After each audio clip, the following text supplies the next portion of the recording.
85 million years ago, dinosaurs dominate the landscape. What land there is, for most of the planet is covered by water.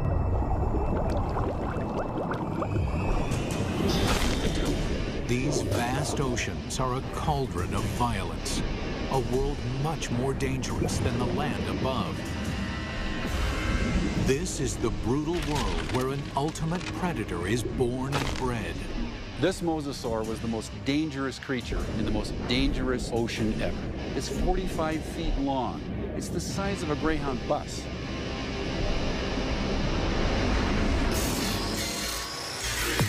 Now a monster is resurrected inside a laboratory,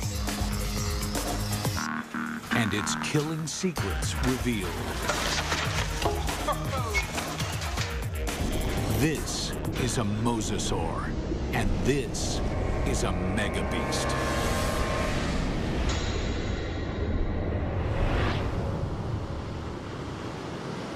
This is mosasaur country.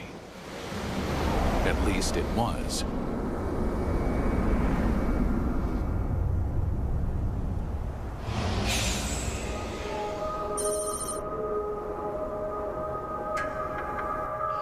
Where I'm standing would have been the bottom of the Western Interior Sea about 85 million years ago.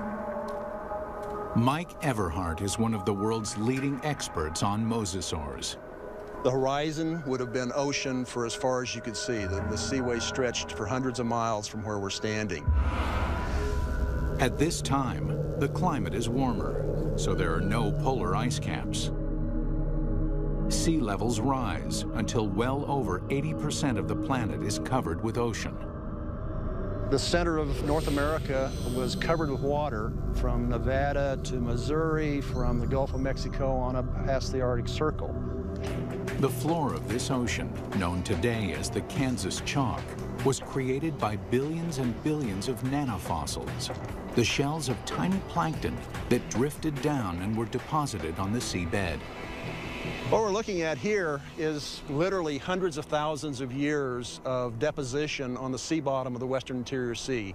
What we see back here is roughly an inch per 700 years to build up that much chalk. So there's untold billions of these animals there. And entombed in this chalk are giant fossils of mosasaur. In the late 1830s, the bones of the beast are first uncovered in North America. This is where the mystery of the mosasaur begins, because nobody can say just what this creature is. It is a question that first arises when a massive skull is found near the Meuse River in Holland. The first guy who looked at it thought it was part of a fossil whale. It was also thought to be the jaws of a crocodile, a giant lizard, and one person even suggested it was a dragon slain by a medieval knight. A French paleontologist described it as a mosasaur, meaning Meuse River reptile. Eventually, the American bones are matched up with the earlier fossil find in Europe and correctly identified as a mosasaur.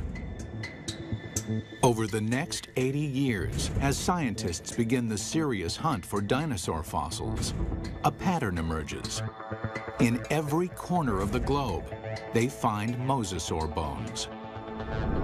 This points to one conclusion. No other predator has ever dominated the planet like the mosasaur. This guy weighed 8 tons. It could easily swallow a full-grown human male whole, just like a tater tot. Scientists investigating mosasaurs realized that nothing on Earth could have stopped them.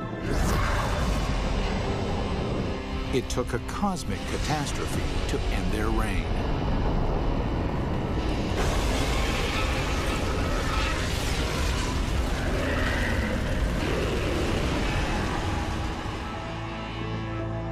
As scientists explore mosasaur evolution, their investigation yields a startling revelation.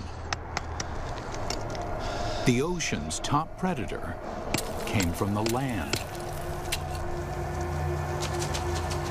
These sea monsters began their journey as tiny lizards at the mercy of giant dinosaurs. How they became colossal mosasaurs remains a mystery, until 1989, when a fossil hunter named Van Turner finds a very unusual skeleton. Turner takes the fossil to Mike Polson, a paleontologist at Southern Methodist University. When Van came across the first pieces of Dallosaurus, he immediately recognized it as some sort of mosasaur. Named Dallosaurus after its discovery in Dallas, Texas, the bones were pieced together. Then, scientists connect the dots. Dallosaurus is an interim form, a missing link between mosasaurs and the tiny terrestrial lizards that are their ancestors. The lizards, dubbed Aegialosaurs, face a constant threat from the larger, fiercer dinosaurs. They flee to the ocean. 3 million years later, they evolve into Dallosaurus. Their toes evolve into webbed feet, so they can no longer function on land. In the span of 6 million years, they grow from a small 3-foot lizard into the giant 50-foot mosasaur. The mosasaur's development demonstrates that even in evolution, timing is everything. Warm temperatures and shallow seas create an abundant food chain in the ocean. This is a perfect environment for animals to take to the water. But these life-giving seas can quickly turn deadly, even for mosasaurs. The competition is everywhere. Everything in the oceans then would have looked very strange to us today. All the fish seemed to have been armed with mouthfuls of teeth. It seemed like everything in that ocean was a predator and just built for killing things. Like Zephactinus, a bony fish that is armed with a mouth full of long, needle-like teeth. The plesiosaurs are marine reptiles and top predators for over 100 million years. They come in 2 lethal varieties. One deals death through speed and agility. The other is a behemoth, so mammoth, nothing dares challenge it. And of course, there are the sharks. These predators were around 100 million years before dinosaurs had ever roamed the earth. This is a tooth from a large shark that lived during this time, during the age of mosasaurs swam in this ocean. It's from a shark called Cretoxorana mantelli, the Ginsu shark. And I called it that specifically because it's sliced and diced. The Ginsu is a giant shark. Reaching a length of 25 feet, it dwarfs any modern great white. This shark was literally able to bite through bone. We know that because we find pieces of mosasaur that have literally been severed from the bodies, swallowed, partially digested, and then regurgitated again. To survive, mosasaur had to change its land-based behavior, tearing out a place for itself at the very top of the food chain. But what allowed this creature to evolve into such a relentless killer? It's all in the bite. You'd probably be in shock after a bite like this.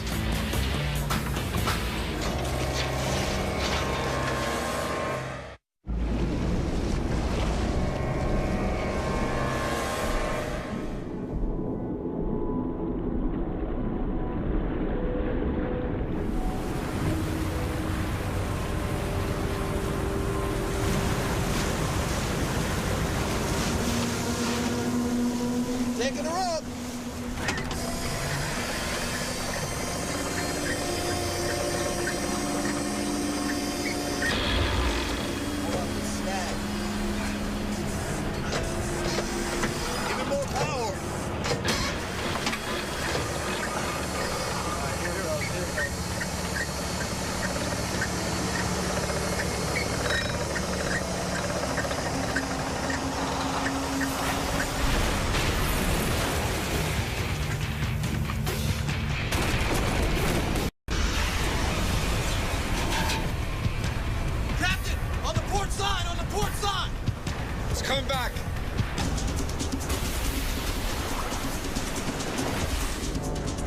We humans got lucky.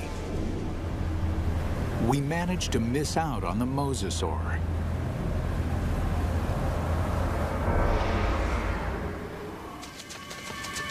"95 million years ago, it is just a small lizard forced to flee into the ocean.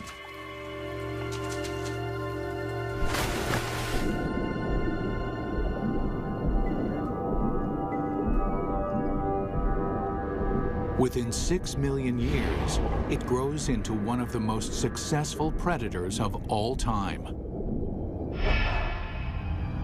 But what made the mosasaur such a monster killer? Millions of years of evolution created a perfect formula for the perfect killer. This is how you make an apex predator. First and foremost, breathing. Like whales, mosasaurs can spend long hours submerged in the sea, but they still have to come up for air. And then there's food. Fish are nutritious, but they're fast and slippery. To catch them, mosasaurs must develop the skills of an efficient hunter. Another part of the formula, hearing. In the water, sound location becomes a prime method for hunting. Mosasaurs modify their terrestrial ear into a super amplification system that makes sounds 38 times louder. In his studies of the mosasaur, paleontologist Dr. James Lamb has been able to reconstruct the creature's hearing mechanism. This little piece fits in this pit and moves back and forth. And then this piece fits here, and a small movement in this first piece creates a large movement in this one. So it's a system that's finely tuned for conducting sound through water. Even though sound can lead them to the prey, it's difficult to detect a target if it's in murky water. Here, mosasaur would have the advantage by using the keen sense of smell inherited from its land-based ancestors. A mosasaur like this would have had a tongue that would have functioned exactly like a monitor lizard's tongue. The reason why the tongue is forked is so that the animal can smell in 2 different directions at the same time. This is smelling in stereo. One more addition to our killing formula: sonar. The last piece in the puzzle is this set of nerves that run down the side of the upper jaw and especially are concentrated here in the snout. And it's a system for detecting the pressure wave given off by the prey. Mosasaur uses this pressure wave sonar to hunt, much like modern killer whales use echolocation. All these adaptations mean mosasaur has a good chance of locating dinner, but they still have to catch it. And chasing down fast, elusive prey requires jet-like speed. So how does an 8-ton, 50-foot monster propel itself? This alligator has another piece of our formula: a massive tail. Along with crocodiles, gators have a long, flattened tail shape similar to mosasaurs.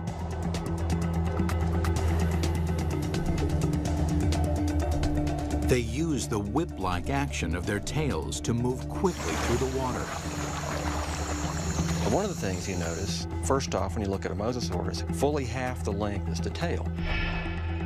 Mosasaurs retain their terrestrial lizard shape, except for the tail, which evolves from a round, snake-like shape into a wide, flat paddle.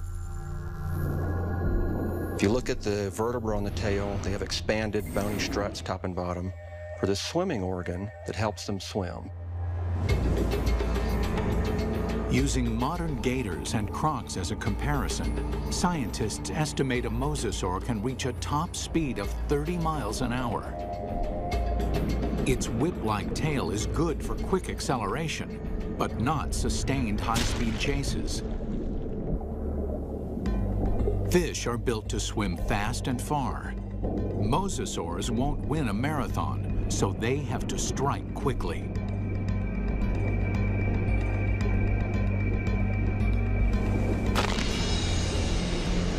Which means this enormous beast has to somehow hide its 50-foot body and ambush its prey. Imagine that this animal is sitting on the bottom, takes a deep breath, it just waits there for something to swim by, close enough that it can get that sustained burst of speed to go out and catch it. Speed and surprise are two critical elements. But mosasaurs also need agility. That's where the paddles come in. They propel themselves with the tail, they steer with the paddles. These paddles are short and strong, allowing this long lizard to corner on a dime. Like flaps on an airplane wing, the paddles create drag, which makes them turn. For mosasaurs to be successful underwater, there was one land-based trait they absolutely had to jettison: their sensitive inner ear. The inner ear controls a creature's sense of balance. For land-based predators, maintaining balance is critical. If they stumble, their prey escapes.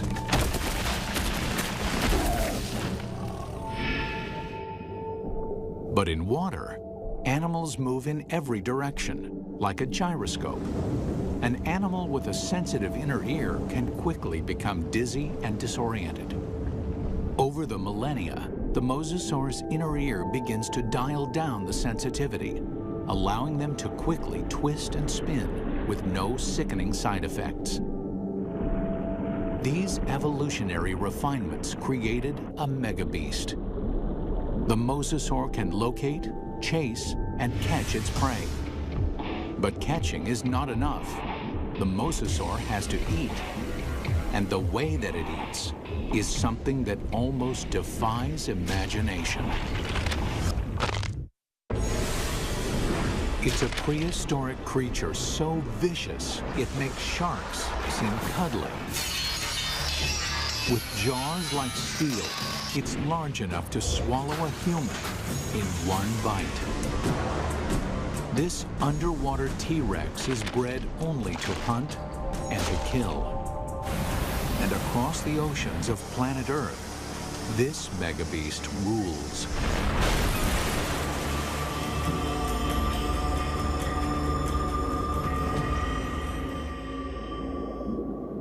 But 95 million years ago, mosasaurs had some serious competition from a familiar denizen of the deep, the shark.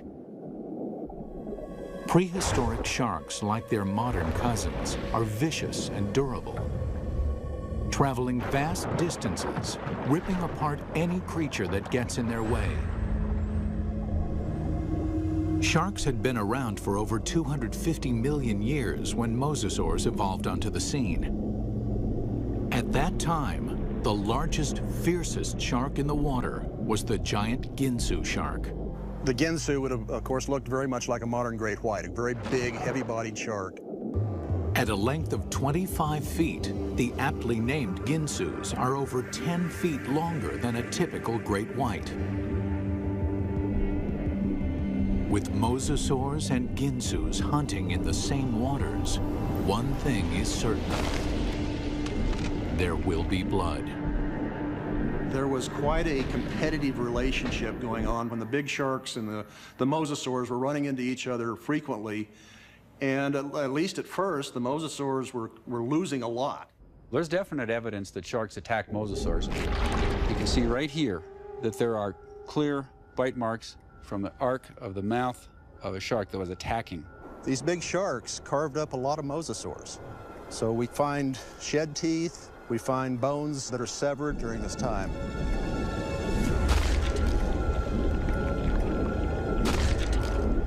While an adult mosasaur can hold its own against a Ginsu, there are other mosasaurs. Mosasaur couldn't do any of that. So what they've done is to basically make a toothed conveyor belt to help sort of tractor the prey down its throat. You can look at mosasaur fossils, and you can look at modern analogs that have a skull that works in a broadly analogous way. But sometimes building a model tells you something you just can't find out any other way.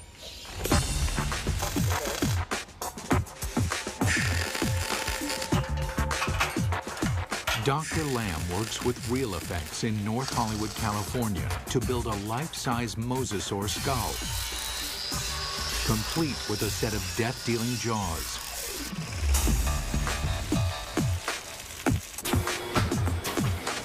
The massive steel jaws are powered by pneumatics instead of muscles and ligaments. Never thought I'd see a steel mosasaur skull, but this is very cool looking.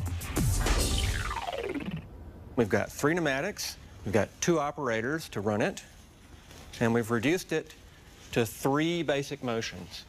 One set of pneumatics opens and closes the jaws. One set moves it backwards and forwards. And the third set runs the pterygoids in the roof of the mouth. The pterygoids are the Terminator teeth. No other ocean predator has them. A second set of teeth running down the roof of the mouth. These are a truly fiendish adaptation. They actually work independently to move the prey backwards in the throat, and also to hold it still, to pin it down as it opens its mouth for the next bite. Now we see how these jaws worked in deadly concert.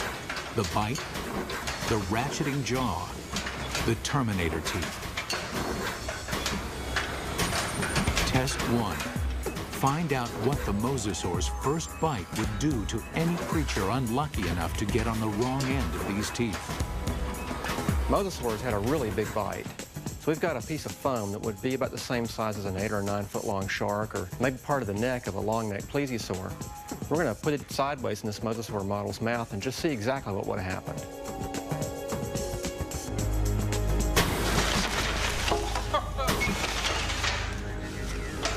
Well, that's going to leave a mark, isn't it? That's a broken neck. I'm pretty convinced that this thing would have probably killed something with the first bite. First time it bit down and ratcheted back like that, the thing's neck is broken. Test 2. Measure the capacity of its bite. Very simply, when our metal mosasaur chomps, how much ersatz meat goes into its mouth? We've got this piece of foam with 4-inch squares painted on it. We're going to feed it to this mosasaur and see how much with each bite this thing would have dragged its prey down its throat.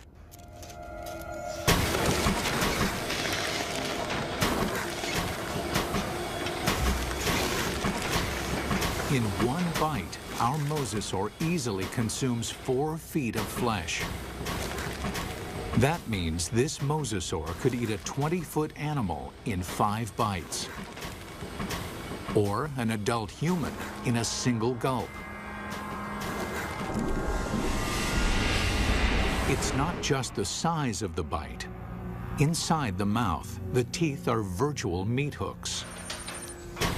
Dr. Lamb demonstrates with a hunk of ballistics gel, which is similar in consistency to human flesh. If you put a piece of meat in the mouth, it can't move out because the tips of the teeth grab it like a fish hook. So we're just going to see if we can put this up here on these teeth. You can't come out this way as you're caught on these teeth. The only way you can really go is further into the mouth, which is really not the direction you want to be going. And let's just see what happens here.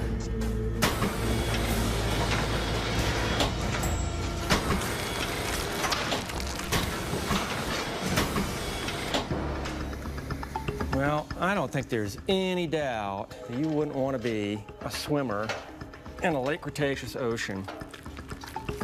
You can actually see tooth marks where it just cut right through about 10 pounds of flesh like it was just butter. That would be nasty. The only good thing about this is that you'd probably be in shock after a bite like this. Maybe you wouldn't feel the rest of it. Final test. How the jaws perform eating simulated live prey. The first fish is immediately trapped on the barb-like teeth. And the rest? Well, straight down the old mosasaur hatch.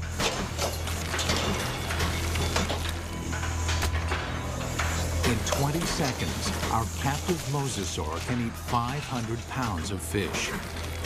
Why? It doesn't bother to chew them.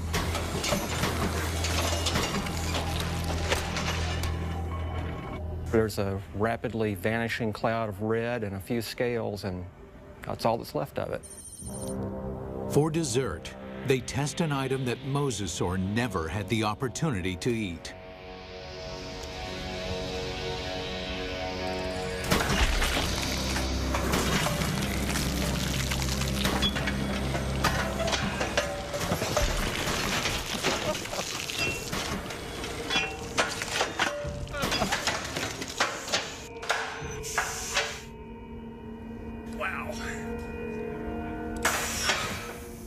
Well, I'm not sure what we learned by that, but that was quite satisfying. It's abundantly clear why mosasaur is the ultimate success story of evolution, growing from a 3-foot lizard into an alpha predator. Although this megabeast drove all its enemies into extinction, fossil evidence suggests another enemy took their place. And this enemy is something the mosasaur has never seen before.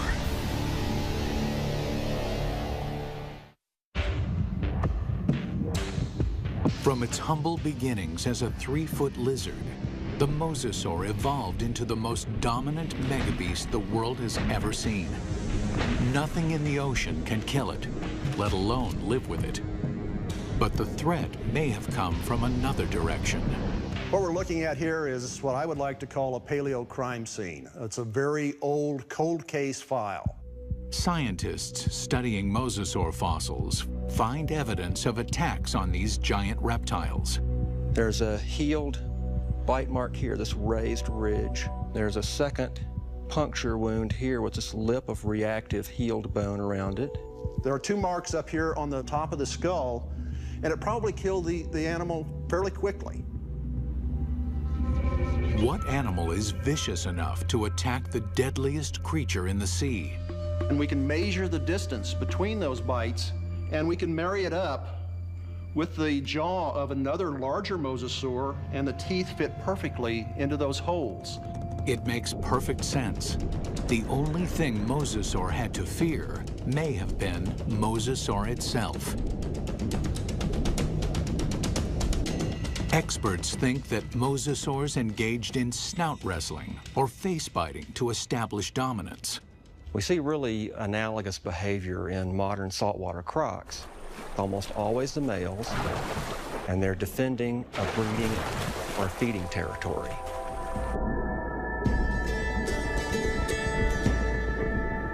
A mosasaur battle unfolds like a bizarre undersea ballet.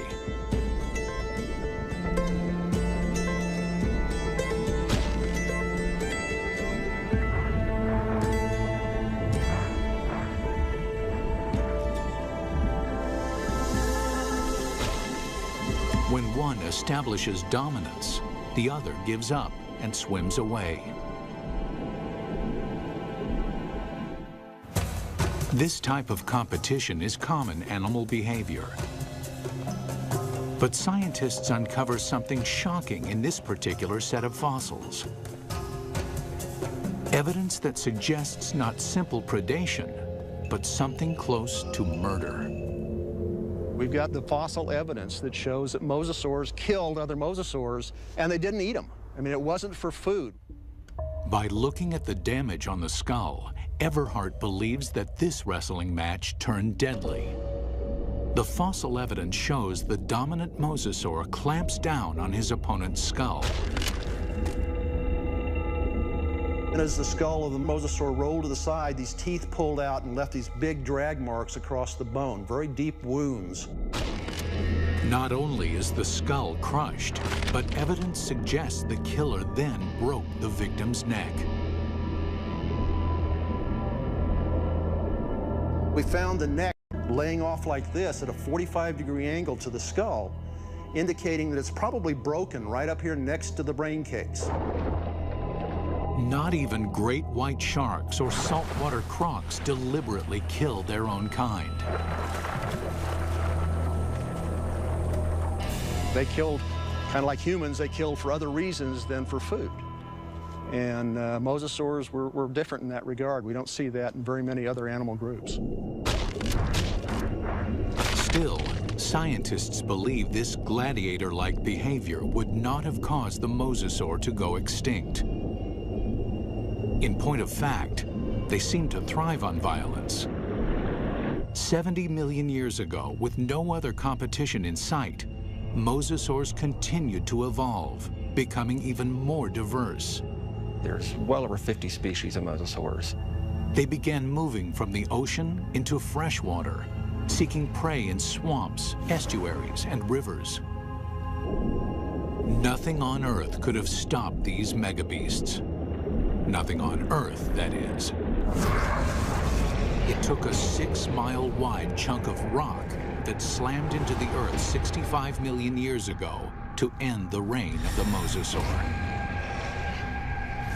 We're talking about something that released as much energy as every nuclear weapon on the planet, times 1,000, set off all at once.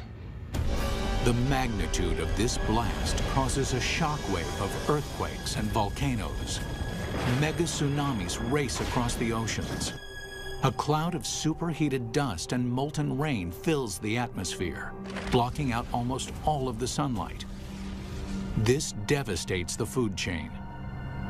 75% of the species on Earth are wiped out. With its food supply drastically reduced, the mosasaur is doomed.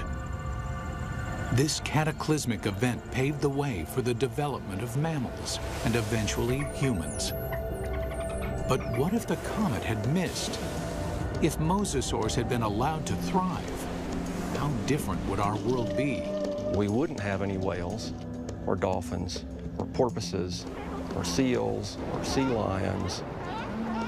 The oceans and all its fish would belong to the mosasaurs. Bring her down. Fishermen would find very little to catch, if indeed there were humans on the planet at all. These would be very ferocious, very hungry, active marine animals that you wouldn't want to share your ocean with. It's fascinating and frightening to contemplate what might have been had these megabeasts survived.